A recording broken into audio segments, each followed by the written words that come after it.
कभी अफगानिस्तान की रूह कहा जाने वाली काबुल आज अपने अस्तित्व के सबसे बड़े संकट से जूझ रहा है।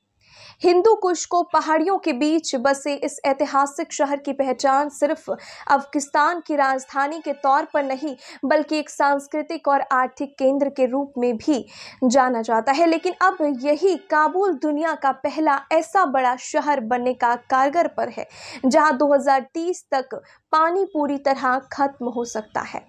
नॉन प्रॉफिट मर्सी कॉम्स की रिपोर्ट में इसकी चेतावनी दी गई है। एक ताज़ा रिपोर्ट के मुताबिक बीते एक दशक में काबुल के भूजल स्तर में 25 से 30 मीटर तक गिरावट दर्ज की गई है। हर साल जितना पानी जमीन से निकाला जा रहा है, उससे 4.4 करोड़ क्यूबिक मीटर ज्यादा निकासी हो रही है, यानी कि जलस्तर की प्राकृतिक भरपाई से कहीं ज्यादा तेजी से पानी का दोहन हो रहा है। सालों तक चले संघर्ष ने काबुल में आधुनिक जल प्रणाली में निवेश को रोक दिया। नतीजा ये है कि जमीन का पानी तेजी से खत्म हो रहा है और जो बचा है वो भी जहरीला हो चुका है। यूनिसेफ की रिपोर्ट के मुताबिक काबुल में आधे से ज्यादा बोरवेल सूख चुके हैं और करीब 80% भूजल दूषित हो चुका है। अगर यही स्थिति रही तो 2030 तक यहाँ की जमीन के नीचे मौजूद जल स्रोत पूरी तरह से खत्म हो जाएगा। जल संकट की सबसे बड़ी वजह है बदलता मौसम चक्र। बीते कुछ वर्षों से अफगानिस्तान में बर्फबारी घट रही है, बर्फ समय से पहले पिघल रही है और सूखे की घटनाएं बार बार हो रही है। 2023 में सामान्य से 40-50% कम बारिश हुई, जिससे भूजल को रिचार्ज होने का मौका नहीं मिला। जल प्रबंधन, पाइपलाइन मरम्मत और वर्षा जल संग्रहण जैसे बुनियादी कामों का लगातार अनदेखी की गई है।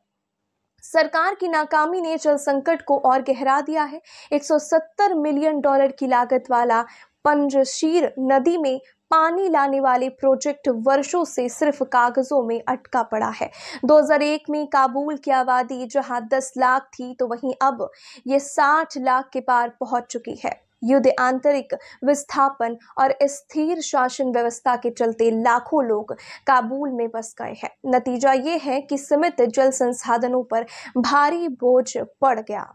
काबुल में 500 से अधिक बोतल बंद पानी और सॉफ्ट ड्रिंक कंपनियां काम कर रही है, जो भूजल का अंधाधुंध दोहन कर रही है। सिर्फ अलोकोजे कंपनी ही हर साल 1 अरब लीटर पानी निकाल रही है। इसके अलावा 400 हेक्टेयर में फैले ग्रीन हाउस सालाना करीब 4 अरब लीटर पानी की खपत कर रहे हैं।